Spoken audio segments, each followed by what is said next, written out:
मैं ये जो प्रेस कॉन्फ्रेंस कर रहा हूं, ये बहुत दुख के साथ कर रहा हूं। This is a new low in politics of India, I would say, thanks to the Congress party, कि भारतीय जनता पार्टी ने डॉक्टर मनमोहन सिंह का निगमबोध घाट पर अंतिम संस्कार करवा करके एक अपमान किया है पूर्व प्रधानमंत्री का। अभी की सरकार की कैबिनेट ने बताया कि हमारी ये इच्छा है कि एक मेमोरियल डॉक्टर मनमोहन सिंह के लिए स्थापित किया जाए। जब वो प्रधानमंत्री थे, यदि सर्वाधिक उनका किसी ने महिमा में खंडन किया है, उनकी इज्जत के साथ किसी ने खिलवाड़ की है, तो कांग्रेस पार्टी ने की है। कई बार तो मीडिया में ये चर्चा भी रहा कि इस प्रकार के व्यवहारों के कारण डॉक्टर मनमोहन सिंह ने इस्तीफा देने की बात भी सोची थी अपने मन में। मैं ये जो प्रेस कॉन्फ्रेंस कर रहा हूं, ये बहुत दुख के साथ कर रहा हूं। इन विषयों पर भी प्रेस कॉन्फ्रेंस करना पड़ रहा है। This is a new low in politics of India, I would say, thanks to the Congress party. Congress party के कारण आज एक फॉर्मर प्रधानमंत्री, एक पूर्व प्रधानमंत्री, उनके आज अंत्येष्टि उनकी हुई है और उस विषय को लेकर प्रेस कॉन्फ्रेंस करना पड़ रहा है।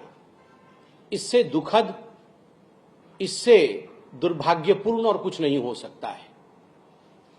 आप सभी जानते हैं, doctor Manmohan Singh, former prime minister of India, Bharatvarsh के पूर्व प्रधानमंत्री, 10 वर्ष तक प्रधानमंत्री रहे और स्वाभाविक रूप से उनका एक बहुत बड़ा कंट्रीब्यूशन रहा है। और भारतीय जनता पार्टी स्पष्ट रूप से मानती है कि there has to be dignity in death.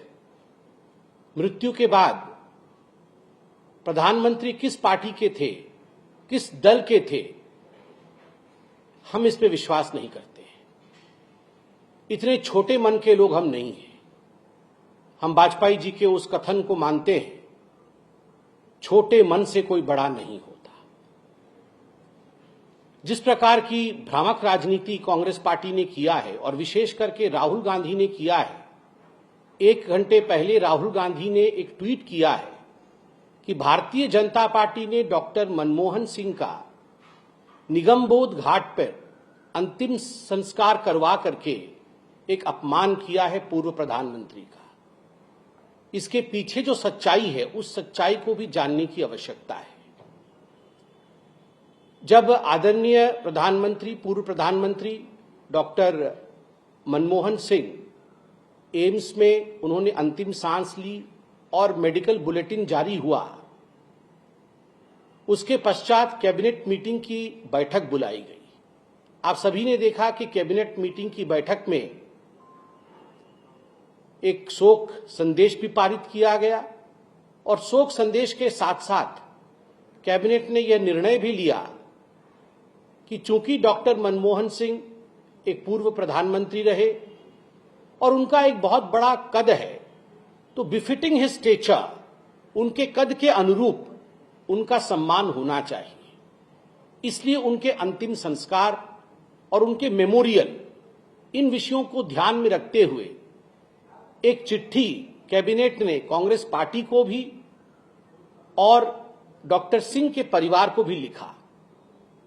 बड़े स्पष्ट रूप में इस चिट्ठी में भारत के कैबिनेट ने बताया, अभी की सरकार की कैबिनेट ने बताया कि हमारी ये इच्छा है कि एक मेमोरियल डॉक्टर मनमोहन सिंह के लिए स्थापित किया जाए और देश, दुनिया, हम सब उनको याद रखें उनके पॉजिटिव कंट्रीब्यूशन के लिए। इसलिए हम एक मेमोरियल चाहते हैं।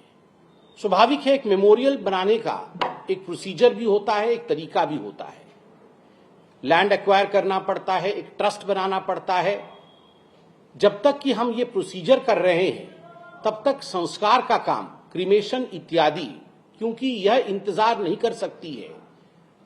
You proceed with the same, आप वो आगे लेकर चलिए और हम मेमोरियल बनाने का काम आगे बढ़ाते हैं। और ये एक सीधा संवाद था जो हमारी सरकार ने कांग्रेस पार्टी को भी लिखित में दिया और हमारी पार्टी ने आदरणीय डॉक्टर सिंह के परिवार को भी यह जताया, मगर उसके बाद कांग्रेस पार्टी ने जिस प्रकार की राजनीति की है, मुझे लगता है आज के दिन शोक के समय इस प्रकार की राजनीति नहीं करनी चाहिए।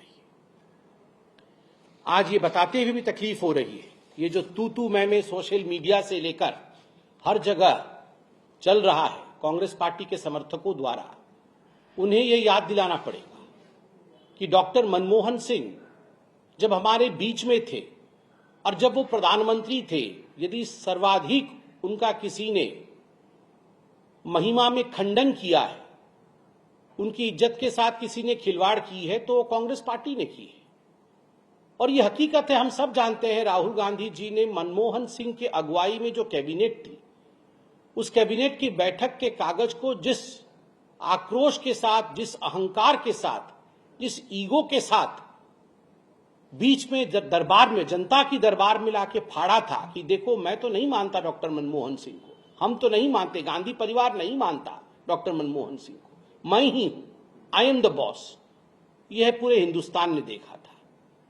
केवल इतना ही नहीं, सोनिया गांधी जी एक पैरेलल सरकार चलाती थी, कई किताबें भी लिखी गई और उन किताबों में याद कीजिए, उसमें जिक्र किया गया कि जो सेक्रेटरी थे वो शाम 6 बजे मनमोहन सिंह जी के नाक के नीचे से फाइलें छीन लेते थे और जो सरकारी फाइलें होती थी वो सोनिया जी की एनएसी के पास जाती थी।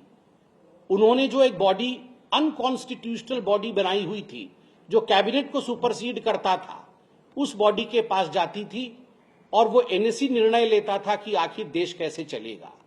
और इसको लेकर डॉक्टर मनमोहन सिंह भी काफी आघात में थे। कई बार तो मीडिया में ये चर्चा भी रहा कि इस प्रकार के व्यवहारों के कारण डॉक्टर मनमोहन सिंह ने इस्तीफा देने की बात भी सोची थी अपने मन में।